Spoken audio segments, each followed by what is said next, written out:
Hallo und willkommen zu einem neuen Video zum Thema AI Art mit Stable Diffusion und Automatic 1111. Ja, es ist eine Woche oder ein bisschen über eine Woche ein bisschen still geworden hier im Kanal. Der Grund war, ich lag mit einer kleinen Grippe im Bett und auch meine Stimme hatte ein bisschen gelitten. Deswegen konnte ich da leider keine Aufnahmen auch machen hinterher. Und ich hoffe, heute hält die Stimme. Ihr werdet sehen. Entschuldigung schon mal im Voraus, ne, wenn irgendwelche Voice Cracks drin sind. Ja, heute möchten wir uns mal mit einem schönen Thema beschäftigen. Ist schon ein bisschen älter, also die schon im Thema drin sind, die werden es vielleicht schon kennen, und zwar das sogenannte Outpainting. Ja, man kann es auch unter Inpainting verstehen, denn letztendlich ist es die gleiche Methode. Und generell geht es halt darum, beim Outpainting das Bild zu vergrößern und sozusagen den Bildinhalt einfach zu erweitern. Also wenn ihr jetzt eine Person habt zum Beispiel und das ist ein schöner Hintergrund und ihr wollt zum Beispiel das Bild noch verbreitern oder von der Höhe her vergrößern, dann könnt ihr sozusagen mal weitere Bildfetzen dran setzen und was ganz Tolles erschaffen und sogar den Prompt dann noch ändern, um noch mehr Sachen in einem riesigen Bild sozusagen zu bekommen. Und das Ganze machen wir mit der Erweiterung OpenOutPaint. Und dann schauen wir uns einfach mal an, wie man es installiert und wie man es nutzen kann. Zuallererst müssen wir natürlich die Erweiterung installieren und dafür gehen wir einfach auf Erweiterungen, gehen auf Verfügbar und hier machen wir Laden von der URL, damit unsere Liste geladen wird. Ich mache mal eben das hier noch aus, weil ich habe es ja schon installiert. Und dann können wir in der Suche eingeben, ich gebe einfach mal Outpaint ein. Und dann haben wir auch hier schon die OpenOutPaint Extension. Ja, und hier steht noch was drin. Und zwar, wir müssen gleich noch was hinzufügen, damit das funktioniert. Wir müssen noch nämlich die API-Flag hinzufügen. Was das ist und wo wir es reinschreiben, das zeige ich euch sofort. Erstmal klickt ihr hier auf Installieren. Ich habe es natürlich schon installiert. Und warten dann ab, bis es fertig gerödelt ist. Dann könnt ihr hinterher nochmal auf Installiert gucken. Und dann sollte eigentlich hier auch OpenOutPaint, glaube ich, hier drin stehen. Der Haken da drin sein. Danach können wir das ganze UI hier technisch gesehen zumachen und wir können einmal unser Programm komplett schließen. Darauf gehen wir in den Ordner, wo wir Stable Diffusion installiert haben und müssen einfach bei uns in der Web-User-BUT müssen wir noch einen Eintrag hinzufügen, können wir einfach öffnen, einfach entweder mit bearbeiten, ne, oder ich nutze einfach mein Notepad++, da haben wir ein bisschen schönere Optik und dann haben wir hier unser Command-Line, also unsere Command-Line-Arguments sozusagen, da habe ich ja schon die anderen Sachen drin, das ist für euch unbedeutend sein, ihr habt ja schon drin, dann wisst ihr genau, was es ist. Wichtig ist genau das hier, ne? API, das müsst ihr reinschreiben. In der Zeile kann ruhig dahinter sein, hinter diesen Autolunch-Sachen. Ich habe schon mal ein Tippvideo gemacht, wo ich erwähnt habe, was Team Dark und Autolunch so ist und wichtig für unser Video ist jetzt nur, dass ihr natürlich dieses API reinschreibt. Danach einfach speichern. Ich habe jetzt nichts geändert, deswegen kann ich es nicht speichern. Einfach abspeichern. Könnt ihr schließen. Ja, und dann starten wir einfach unser Web-UI einfach neu und warten, bis es gestartet ist. Sobald es komplett geladen ist, habt ihr oben irgendwo OpenOutPaint stehen. Ja, also bei mir kommt es in der Training OpenOutPaint. Das haben wir nämlich jetzt gerade installiert. Wir brauchen dafür aber jetzt noch was Neues, denn das Problem ist, beim Outpainting geht es ja darum, dass wir ein Bild generieren und es erweitern wollen. Und dafür gibt es bestimmte Checkpoints, also bestimmte Modelle, die darauf trainiert sind. Ein normales Modell würde nicht richtig funktionieren. Also da kriegt ihr keine gute Weiterleitung sozusagen. Leider gibt es halt diese entsprechenden Checkpoints, die heißen dann Inpainting Checkpoints. Die gibt es nicht für jedes Modell, für ein ganz großes, und zwar, ich habe es hier schon mal vorbereitet, der Dreamshaper, da gibt es auch jetzt eine neue Version in der, vor 6 Tagen, ne, da kam das Update, und zwar die Version 6. Und wenn wir bei Dreamshaper auf die Seite gehen, ich verlinke euch natürlich auch diese Checkpoint in der Videobeschreibung, und da haben wir natürlich die normale Version, die wir jetzt hier runterladen würden, die große, die nutzen wir auch gleich, um ein Bild zu erstellen. Und dann brauchen wir noch zusätzlich dieses Inpainting. Ne? Das können wir dann einfach runterladen, indem wir hier auf diesen Tag hier oben draufdrücken. Ne? Dann sehen wir auch schon, da haben wir ja auch ein anderes Bild. Da sehen wir schon, das ist fürs Inpainting. Ja, nicht verwundert sein, wie gesagt, Inpainting ist auch gleich Outpainting. Ne? Das dann einfach runterladen und auch einfach zu euren anderen Modellen reinschmeißen. Ne? Die haben unterschiedliche Namen, deshalb haben wir es dann gleich auch separat drin. Wenn ihr natürlich noch ein paar andere Sachen haben wollt, ne, dann könnt ihr einfach mal hier oben Inpainting eingeben. So, und da hatte ich schon. Und da haben wir einen Tag, der nennt sich dann Inpainting in der Suche. Könnt ihr draufklicken. Ich habe jetzt auch den entsprechenden Adult Content ausgeblendet wird. Ansonsten habt ihr noch ein bisschen was Verpixeltes hier. Aber viele Möglichkeiten haben wir hier nicht. Zumindest nicht über Civit AI. Zumindest unter dem Tag Inpainting haben wir jetzt hier die Modelle. Das ist auch noch ganz neu. Das muss ich mir mal anschauen. Kenne ich noch nicht. Sovia RPG Artist Tools heißt es. Ja, und auch wenn ihr hier draufklickt, dann ist das gleiche. Na komm, Dann ist das gleiche eigentlich so wie beim Dreamshaper, dass wir hier oben auch In-Painting haben. Ne? Also das heißt, da könnt ihr auch noch dieses In-Painting-Modell runterladen und da sehen wir auch schon, was es dann sein wird, dass wir das Bild erweitern können. Habt ihr das gemacht, können wir erstmal ein Bild generell generieren. Wie gesagt, ich mache das mit der Dreamshaper 6er Version, die wir jetzt geladen haben, nicht mit dem In-Painting, sondern mit dem normalen großen. Ich habe da schon was vorbereitet. Und zwar habe ich einen kleinen Prompt genommen, einfach mal um das zu testen. Und zwar a digital painting of a beautiful young woman, long hair oder long red hair, beautiful green eyes, background is a colorful landscape. Ne? Mir geht es nämlich um einen Background, dass wir einen schönen Background haben, den wir erweitern können. Ja, generell noch ein paar Tweaks, sage ich mal so, um das Ganze schön hinzukriegen. Ein paar negative Sachen mit negativ Embeddings. Ich sag mal, ich mache 25 Sampler-Steps und wir gehen auf eine Auflösung von 768. Ist einfach ein bisschen höher. Na, da können wir, mache ich es mal wieder so, dass wir was Quadratisches bekommen. Muss nicht quadratisch sein für eure Vorlage. Ihr könnt es einfach so haben oder so machen, wie ihr wollt. Es kann auch einfach was sein, was einfach so bei eurem normalen Versuch entstanden ist. Also es muss jetzt nicht speziell dafür sein. Ich möchte halt nur für unser Beispiel was ganz Tolles haben. Und ich glaube, das hier ist mir schon toll genug, ne? Weil das ist das, was ich haben will. Wir sehen hier so ein bisschen was von der angefangenen Landschaft im Hintergrund. Hier ein paar Tannen, hier ein paar Berge. Hier die wunderschöne Frau, ne? Die aber auch nur, ja, ich sag mal so, halb drauf ist. Und das nehmen wir einfach mal und nutzen für unsere Outpainting-Versuche. Um das zu machen, man kann das Bild übrigens auch abspeichern. Es muss aber halt mit Dreamshaper generiert worden sein, weil wir müssen das gleiche Modell sozusagen verwenden. Also es ist ein bisschen schwierig, wenn ihr jetzt ein echtes Bild nimmt und dann versucht, das Outpainting zu benutzen. Wir haben hier unten einen neuen Reiter, ne, durch unsere Erweiterung Send to Open Outpaint. Da tun wir es einfach hinschieben. Und jetzt sehen wir hier schon, ich kann übrigens, wenn ich Steuerung gedrückt halte und mit dem Mausrad runter scroll, kann ich das ein bisschen zurückscrollen, denn das ist unser Canvas, unser Material, wo wir arbeiten können. Und ich sag mal so, weil wir in jede Richtung das erweitern wollen, durch dieses Bild mal in diese Mitte draufsetzen. So. Rechtsklick, dann ist es von unserer Maus weg. So, dann müssen wir uns erstmal das hier anschauen. Ich kann, wenn ich halt auch Steuerung gedrückt halte, kann ich mit der linken Maustaste unser Canvas noch ein bisschen bewegen. Das Canvas, das können wir hier oben auf diesem Zahnrad sehen, ist momentan so eingestellt, dass es eine Auflösung von 2048 zu 2048 hat, also sehr, sehr groß. Und wir können es aber jederzeit noch erweitern. Und wir gucken uns erstmal die Sachen an, die wir hier haben in Open Outpaint. Ich mal gucken, meine Facecam, glaube ich, hier bleiben. Die stört gerade nicht so sehr. Zum einen können wir hier einmal den Prompt aufklappen. Das ist der Prompt, den wir übernommen haben. Den können wir hier später ändern. Müssen wir auch. Ich würde aber, glaube ich, eben noch so lassen, um das erste zu zeigen. Dann haben wir die Stable Diffusion Settings und da sehen wir schon, ihr werdet wahrscheinlich auch darunter eine Info haben, wenn das zum ersten Mal startet, das Programm, sage ich mal so, oder die Erweiterung. Wir brauchen spezielle Modelle dafür. Ne? Nur die grünen Modelle, und hier steht es auch schon, ne, in Painting, ist das Modell, was wir verwenden können, damit wir gute Ergebnisse bekommen. Ihr könnt selber ausprobieren, ich zeige das jetzt nicht nochmal, glaubt mir einfach, dass wir das brauchen. Das können wir dann gleich hier umstellen, machen wir auch. Rest der Einstellung können wir hier eigentlich erstmal so lassen. Ne, auch hier können wir eigentlich so alles lassen, da müssen wir für den Anfang eigentlich nichts umstellen. Ne, das könnt ihr dann selber noch so ein bisschen probieren. So, ja, das, was wir wechseln müssen, ist halt unser Checkpoint. Das machen wir ganz normal hier oben. Das gehen wir dann auf In-Painting, ne, unser Dreamshaper 6 In-Painting. Das wählen wir aus und laden das rein.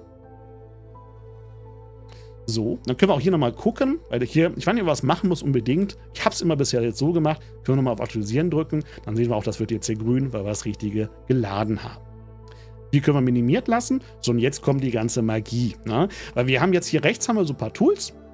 Und das erste, was für uns ganz interessant ist, ist hier das oberste. Ne? Und zwar Dream nennt sich das. Das können wir anwählen und dann kriegen wir hier so ein Quadrat. Das Quadrat hat eine Auflösung von 512 zu 512. Und wir sehen, das schnappt hier so ein bisschen ein. Also jetzt zeige ich euch mal was. Wir gehen mal, ich scroll mal ein bisschen rein, damit ihr es besser sehen könnt. Und ich will jetzt diese nette Dame nach unten hin ein bisschen vervollständigen. Ja, und wir lassen, unser Prompt ist nur der gleiche wie vorhin. Und jetzt würde ich es mal so machen. Und das ist falsch schon mal so als kleiner Hinweis. Denn wir müssen der KI eigentlich einen Hinweis geben, auf was das basiert. Weil jetzt nutzt du den Prompt, ohne dass er einen Bezug hat, sozusagen, und generiert uns auf unser Prompt hier nochmal so eine Dame. Ne? Das wollen wir ja nicht. Der macht übrigens immer 4 Bilder, so ist es zumindest gerade eingestellt von der Standard her. Wir haben hier verschiedene nette Damen, die wir nehmen könnten, wollen wir aber nicht. Und jetzt haben wir hier Möglichkeiten, um das sozusagen zu bestätigen, dass wir das haben wollen. Das wäre dann Apply Current, ne? Das Y müssen wir drücken. Ich glaube, wir können auch die Buchstaben und Tastatur drücken, kann das sein? Nee. irgendwie scheinbar nicht. Ja, gut, wir können auf Nein klicken, zum Beispiel, um das wieder zu löschen. Das machen wir nämlich jetzt mal. Weil, was müssen wir der KI geben? Wir müssen der KI einige Informationen über das Bild mitgeben. Das heißt, wir müssen mit unserem Quadrat hier in diese Richtung reingehen. Um das ein bisschen einfach zu machen, scrolle ich mit dem Mausrad hoch. Jetzt mache ich eine höhere Auflösung, so hoch wie das Bild auch ist. Und ich gehe mal so ein bisschen bis zum Hals. Ne? Dann haben wir nämlich relativ viele Bildinformationen, die wir der KI geben, um neuen Bildinhalt zu generieren. Und das trotzdem noch mit dem gleichen Prompt. Ne? Also, dass wir immer noch eine Beautiful Woman machen. So, dann sehen wir noch, der arbeitet gerade noch. Ne? Wie gesagt, er macht immer 4 Bilder. Auch das können wir noch weiter erhöhen. Sehen wir gleich, wenn es fertig ist. Wir haben auch gerade so eine Vorschau drin, die ist aber natürlich jetzt nichts sagen, weil er rechnet noch mit den verschiedenen Maps sozusagen und macht uns dann gleich ein anderes Endergebnis mit der Hoffnung, dass es das ist, was ich ungefähr haben möchte und wir nicht ein zweites Gesicht bekommen. Und wir bekommen leider ein zweites Gesicht. Schade. Oder ich gucke mal eben, wir können mich hier noch durchscrollen. Wenn ich mal hier reinscrolle, da sehen wir schon, ne, dass wir klicken können. Ah, guck mal da, ne? Das erste Bild, da hat die KI nochmal eine Dame gemacht. Ne? Und im zweiten Bild, da ist es das, was ich haben wollte. Und zwar hat die KI unser Bild ergänzt. Ne? Und da haben wir auch noch ein drittes. Das ist leider wieder nicht so geworden. Wenn das öfters nicht funktioniert, dann solltet ihr einfach noch mehr Content von dem Bild reinnehmen, theoretisch. Also ihr müsst den Prompt da nicht eigentlich ändern, dass ihr sagt, irgendwie Lower Body for a Woman oder From a Woman oder sowas. Und wenn das nicht reicht, könnt ihr auch aufs Plus drücken. Und dann generiert er weitere 4 Bilder, die ihr dann durchschauen könnt. Das könnt ihr unendlich oft, glaube ich zumindest relativ lange machen und versuchen, andere Sachen zu erzeugen. Und das warte ich mal eben ab. Und dann können wir gleich uns das Ergebnis noch anschauen. So, und das ist auch, hier unten sehen wir, ne, 3 von 8. Das heißt, jetzt kann ich nicht nur das 4. Bild nehmen, sondern habe auch ein 5. Auch, guck mal, das ist auch hübsch. Und das ist wieder doof, aber da sind immer 2 Bilder dabei, die passen. Ich gucke mal wo ich schon die Hände drauf habe, wo sie gut sind. Das wäre das hier. Weil wir können jetzt hier mit den Control-Nähten nicht unbedingt arbeiten. Das ist nämlich das große Problem, wo ich auch am Anfang des Videos gesagt habe, es ist ein bisschen veraltet. Denn, nun ja, heutzutage gibt es immer mehr Funktionen durch das Control-Net. Vielleicht kommt in der Zukunft auch hierfür noch was Neues raus. Und ich werde auch noch mal ein neues Video machen, wo man so ein Outpainting mit, ich sag mal, jedem Modell und dem Control-Net machen kann. Aber ein bisschen umständlicher, nicht so schön, weil das macht hier richtig Spaß, muss man sagen. Wenn ihr es probiert habt, werdet ihr wahrscheinlich auch sagen, oh, das ist was Cooles. Da haben wir jetzt mal wieder Stunden vollbracht oder Abende vollbracht und wussten gar nicht, wie wir aufhören können. So, ich quatsch mal wieder ein bisschen viel im heißen Brei rum. Ich sag mal so, das wird mir gefallen. Diese Hand kann man noch ein bisschen zweifeln, kann man noch ändern. Das heißt, ich drücke jetzt auf das Y und wende das an. Ich scroll mal raus und ihr seht schon, wir haben das Bild auf jeden Fall schon mal schön erweitert, ne, in die Richtung. So. Und jetzt bin ich gerade mal überlegen, ich gehe mal mit der Auflösung ein bisschen runter. Und jetzt sage ich mal, ich möchte nach rechts gehen. Ich gehe mal so ein bisschen ins Bild rein. Ne? Ich habe ja auch so ein Grid voreingestellt, auch oben in Optionen. Ich finde das ganz praktisch, dass wir halt immer so einen kleinen Platz haben. Das macht eigentlich Spaß hier, dass wir schön in dieses Schachbrett sozusagen uns reinskalieren. Ihr müsst auch überlegen, umso höher die Auflösung macht, umso mehr muss eure Grafikkarte natürlich rechnen, wie bei einem normalen Bild generieren. Ne, das heißt, habt ihr eine nicht so gute Grafikkarte, müsst ihr halt mit kleineren Steps immer arbeiten, also mit 512, ne, etc. Und jetzt sehen wir hier natürlich ein Problem, was entsteht, weil wir den Prompt noch so haben. Ne? Jetzt haben wir immer noch natürlich noch diese Dame und jetzt haben wir eine zweite Dame drin. Es ist ganz toll, wenn wir vielleicht mehrere Personen haben wollen, aber das macht hier für unseren Fall nicht viel Sinn. Ne? Das heißt, dann mache ich wieder auf Nein, ich lösche das weg. Und jetzt müssen wir den Prompt nämlich ändern, weil ich sag mal so, unsere Dame ist soweit fertig. Sowas wie die Haare, das kriegt ihr eigentlich auch hin, wenn wir den Prompt, dass wir halt eine Frau darstellen wollen, nicht mehr drin haben. Das heißt, wir gehen jetzt hier auf unseren Prompt. Ich klicke mal drauf, damit er sich ausklappt. Und jetzt gucke ich einfach mal, Background ist Colorful Landscape. Das ist das Einzige, was wir eigentlich brauchen. Das heißt, a Beautiful Woman. Beautiful Young Woman, Long Red Hair, Beautiful Green Eyes und Background ist, machen wir weg. Jetzt heißt halt der Prompt Digital Painting of a Colorful Landscape. Relativ simpel. Ihr könnt natürlich wesentlich andere Sachen machen oder ihr könnt natürlich auch versuchen, mit neuen Prompts was entstehen zu lassen. Zum Beispiel ein UFO, was so lang fliegt oder ein Flugzeug, keine Ahnung. Könnt ihr mal ein bisschen rumprobieren. Das ist auf jeden Fall möglich, den Prompt jederzeit zu ändern. Und der wird jetzt halt hier, kriegt jetzt hier Einfluss sozusagen drauf, wenn wir jetzt hier weiter das Bild generieren. Ne? Und jetzt gehe ich in die Richtung weiter. Und jetzt hat halt die KI nur noch die Info, dass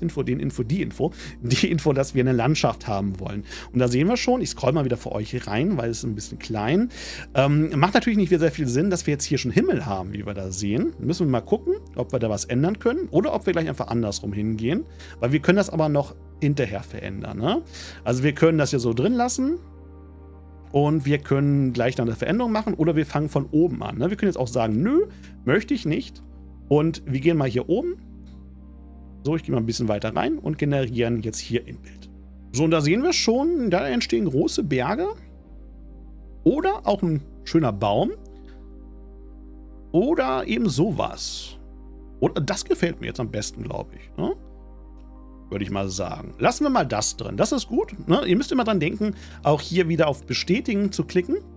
Wir haben oben hier so eine History. Also wir können die Sachen auch wieder so rückgängig machen. Wir können auch, wenn wir, glaube ich, jetzt Rechtsklick machen, können wir auch hier Sachen wegnehmen, wie wir hier sehen. Ne? Dann können wir auch hier wieder Undo machen. Ne? Das geht nämlich auch, dass wir das Bild ein bisschen beschneiden. So, und jetzt haben wir den unteren Punkt, den wir vielleicht besser ausfüllen können. Und da ist auch wieder wichtig, dass wir hier so ein bisschen nach oben gehen. Ne, damit halt der Einfluss sozusagen für die Informationen für das nächste Bild, was die KI generiert, dass die halt da sind. Ne, damit die KI weiß, guck mal, da oben ist jetzt so immer der Horizont, da sind ein paar Bäume, da sind ein paar Sträucher und da entsteht irgendwas und dann schlägt die KI uns sowas vor. Und wir können jetzt hier wieder weiter klicken, ob wir jetzt einen Weg haben wollen oder die Felder so weiter haben wollen. Das ist natürlich auch cool. Das hat was, glaube ich. Das nehme ich mal, glaube ich. Und wie gesagt, wenn es euch nicht gefällt, könnt ihr hier auch weitere Bilder noch generieren, bis es halt passt für euch. So, anwenden. Und jetzt fehlt uns mir noch die kleine Ecke hier unten. Und die werde ich jetzt auch mal so versuchen auszufüllen. Mal gucken, ob er uns da was Schönes anbietet. Und da ist es jetzt sowas geworden. Ich glaube, die Hand ist ein bisschen matschig geworden. Schauen wir mal. Ah, das gefällt mir nicht so ganz. Nee, ich will weitere Bilder haben. So, schauen wir, was wir jetzt noch kriegen. Glaube, das eine konnten wir jetzt hier nehmen. Das können wir, glaube ich, auch nehmen. So, dann nehmen wir mal das. Ja, ich glaube, das ist okay. Na, ihr könnt auch gedrückt halten und eine andere Auflösung ziehen. Das geht halt auch. Ne? Ihr könnt also das auch noch ein bisschen verändern. Auch wenn ich es gerade nur so gemacht habe. So, und jetzt kommt mal ein Punkt. Da schaue ich mal, ob die KI das richtig macht. Ich habe jetzt mal wieder eine höhere Auflösung genommen, also 768 ist das jetzt. Ich gehe mal so ein bisschen rein und ich hoffe, dass die KI das rote Haar in die Richtung weiter fortsetzt. Und wir auch noch weiter Landschaft bekommen. Weil jetzt müssen wir links, müssen wir versuchen, ich sag mal, einen Nadelwald oder sowas zu generieren. Mal gucken, ob das funktioniert. Auch wenn wir jetzt der KI nicht genug Infos mitgeben, dass da oben diese Bäume sind. Aber wir können auch noch was ändern mit In-Painting und darauf will ich noch ein bisschen hinaus. Ich hoffe, dass wir hier gleich eine Gelegenheit bekommen, wo ich euch das zeigen kann. So, und hier haben wir zwar das Haar, ne, das hat wunderbar funktioniert. Ich scroll mal ein bisschen rein. Ne, das hat wunderbar die KI fortgesetzt, aber das mit dem Wall, das gefällt mir halt nicht. Da ist nichts dabei. Ne? Ist jetzt nicht wirklich was dabei. Können wir aber erstmal auch so lassen. Ne? Das heißt, ich nehme das mal so mit. Und ich gucke mal, was die KI jetzt macht, wenn ich jetzt sage, ich nehme genau diesen Ausschnitt und sie soll halt versuchen, mit den Inhalten hier irgendwas zu generieren. Und wahrscheinlich werden wir gleich einen kleinen Mischmasch bekommen. Ja, warten wir mal ab, mal schauen, was sie uns draus bastelt. So, dann sehen wir schon, es ist komisch. Leider ist es ein bisschen komisch. Das ist jetzt so ein bisschen baummäßig. Ja, wird ein bisschen schwierig. Wird ein bisschen schwierig, das richtig zu bekommen. Aber ich nehme einfach mal nur zum Improvisieren. Nehmen wir mal das so mit und akzeptieren das. Und jetzt haben wir ja hier ein bisschen was Komisches. Ne? Also das macht keinen Sinn, dass wir hier oben irgendwie Himmel haben und da irgendwie so einen Berg. Und wir können jetzt hier auch noch was nutzen, um das besser hinzukriegen, indem wir gewisse Sachen markieren. Also wir haben hier zum Beispiel so einen Pinsel hier auf der Seite, ne? Ein Mask Brush. Damit können wir jetzt eine Maske sozusagen erstellen. Hier können wir die Pinselgröße auch noch ein bisschen verändern. Jetzt würde ich mal sagen, ich will hier das hier alles nochmal so ein bisschen wegmalen. Und das funktioniert zum Beispiel auch, wenn wir hier zum Beispiel schon so einen Horizont oder so Himmel haben, hier oben nicht. Wir wollen nur den Himmel weg haben.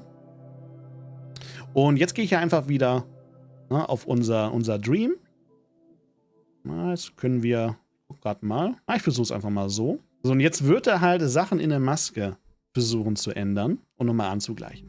Und et voilà, ne, haben wir auf einmal das Bild wieder gerettet.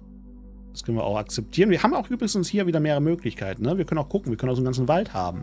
Ne? Man sieht halt da, wo ich die Maske angesetzt habe, da hat er jetzt daraus ein neues Bild gemacht. Und hier können wir uns jetzt was aussuchen, was wir haben wollen. Und ich habe ja gesagt, ich will ja da so einen kleinen Wald entstehen haben. Also nutzen wir das. Jetzt habe ich unten noch ein bisschen, die Maske offen. Die Maske können wir auch wieder löschen sozusagen dann hinterher. Einfach mit Rechtsklick können wir das hier wegradieren. Jetzt haben wir hier leider noch so eine unschöne Szene. Gucken mal eben, ob ich das so ein bisschen wegbekomme und nochmal was drüber generiere. Weil da hatten wir so eine, meine ich zumindest, so eine kleine Kante. Die gefiel mir jetzt nicht. So, und jetzt haben wir ein paar neue Sachen zum Auswählen. Ich zoome mal für euch ein bisschen rein. Und da können wir gucken, ob da was besser zupasst. Einen Weg hatten wir schon, ne? Das ist unsere Maske. Ich glaube, das sieht ein bisschen verschwommen aus. Ich glaube, sowas ist okay. Nehme ich dann mal mit rein, das Ganze. So, und das ist bisher unser Bild. Ich werde mal eben noch hier die Ränder ein bisschen weiter generieren. Und dafür ziehe ich einfach mal die Auflösung von hier oben einfach so rüber, über das Grid. Guck aber, dass die nicht zu hoch wird. Ne? Klick einfach mal darauf. Und das sollte jetzt eigentlich auch funktionieren, aber ihr könnt auch einfach mit dem Quadratischen machen. Ich weiß nicht, ob die KI, was quadratische Bilder angeht, natürlich ein bisschen besser klarkommt als andere Auflösungen, die wir hier setzen. Aber ich will es jetzt einfach mal testen und ihr seht schon, es ist, glaube ich, okay. Da hat sich jetzt nichts verzogen. Ja gut, da ist die Hecke ein bisschen komisch. Wir müssen nochmal reinzoomen. Da müsst ihr ein bisschen hin und her probieren. Aber scheinbar geht das auch so. Und auch da kriegt man dann ein paar gute Bilder hin. Hier oben eventuell ist noch so ein kleiner Verlauf drin. Aber das sieht man, glaube ich, ab und zu die Grenzen, wo das Outpainting ineinander greift, dass wir da noch eine gewisse Grenze haben. Ich glaube, das ist ganz schön. So, und damit bin ich hier am Rand angekommen. Und wenn ihr euch fragt, oh schade, ich hätte noch so Ideen, dass ich in die Richtung weitergehen möchte. Ich möchte da noch was hinsetzen. Ich möchte da vielleicht noch irgendwie eine Burg machen oder so, ich weiß es nicht. Irgendwas noch erstellen. Und ihr könnt jederzeit hier draufdrücken. Und dann werdet ihr gefragt, bei welcher Auflösung ihr es noch in die Richtung erweitern wollt. Wir nehmen jetzt mal 512 und da sehen wir schon, unser Canvas wird in die Richtung erweitert. Und wir können jetzt auch einfach hier weiter träumen, wie es hier so schön, glaube ich, heißt. Da heißt ja hier mal Dream. Und er geht weiter in die Richtung und erweitert unser Bild. Ja, zur linken Seite. So, und da haben wir ein bisschen weitergespielt und das Bild mal ein bisschen erweitert.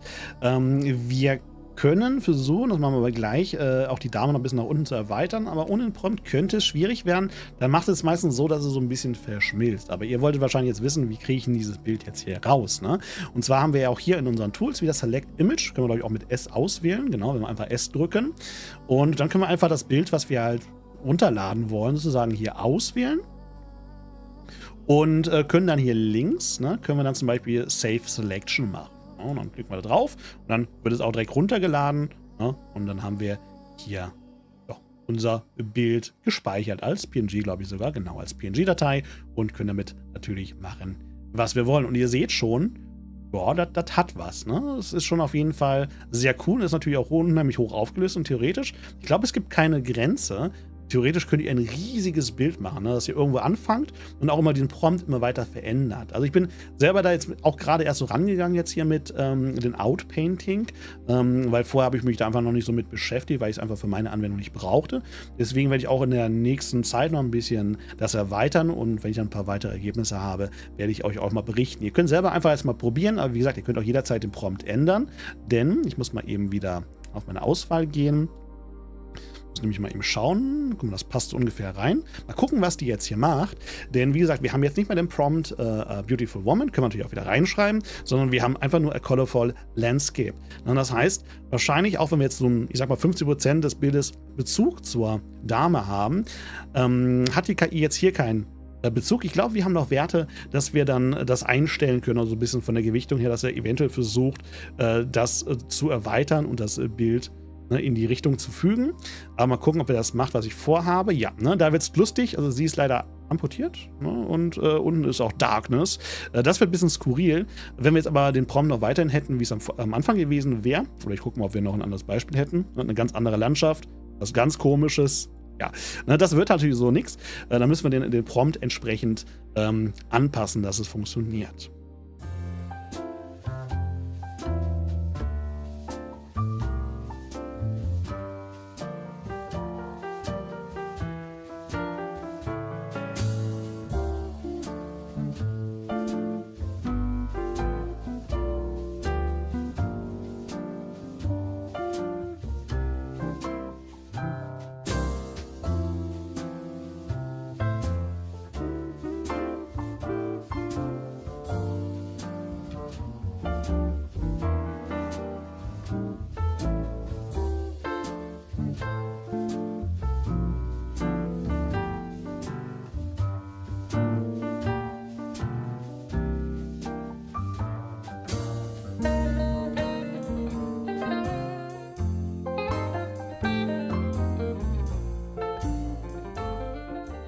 So, zum Schluss noch mal ein kleiner Bonus, ein kleines Special. Ich habe es ja ein bisschen schneller vorlaufen lassen, habt ihr gesehen, was ich die letzte halbe Stunde gemacht habe. Ne, ich habe noch mal einen zweiten oder neuen Prompt komplett ganz normal erstellt und den einfach mit eingebettet. Ne? Also eine andere Dame habe ich mich entschieden, weil ich wollte eigentlich einen Ritter haben, aber das ging jetzt auf die Schnelle nicht so gut. Und das könnt ihr halt auch machen, wenn ihr halt mehrere Grafiken habt. Ich habe im guten Abstand gemacht. Ich habe mein Canvas jetzt hier erweitert. Ich habe jetzt eine relativ riesige Widescreen-Auflösung und habe hier noch eine andere Person reingefummelt und habe dann halt einen Übergang geschaffen zwischen den beiden Landschaften und habe jetzt hier beide Damen sozusagen drauf in einem riesigen Bild. Und man sieht dann nicht wirklich sogar irgendwelche Übergänge. Hoppala. Das ist ziemlich cool. Also das macht auf jeden Fall richtig Laune. Und ich bin mal gespannt, was ihr daraus so zaubern werdet. Könnt ihr mir gerne in den Kommentaren schreiben. Oder kommt auf unser Discord. Ne? Da haben wir auch einen kleinen Bilder-Channel, der ist auch nur für Bilder dann gedacht. Da könnt ihr auch sowas dann reinladen. Und wir können drüber staunen, was ihr so gemacht habt. Und ich werde mich auf jeden Fall noch die ganze Woche, glaube ich, damit beschäftigen. Ja, das war's aber für dieses Video. Ich denke mal, ich sag mal, die grundlegenden Funktionen sind soweit dann klar. Mal gucken, was ich noch herausfinden werde in den laufenden Tagen, wenn ich damit arbeiten werde. Ich hoffe, euch hilft es und ich hoffe, ich habe euch was Neues gezeigt, was ihr noch nicht kanntet. Und ich wünsche euch auf jeden Fall viel Spaß beim Ausprobieren, um ja damit tolle Sachen hoffentlich zu erstellen und ganz neue Sachen, von denen ihr vorher wahrscheinlich gar nicht geglaubt habt, dass die möglich sind. Ich bedanke mich fürs Zuschauen und sage dann mal tschö, bis zum nächsten Mal.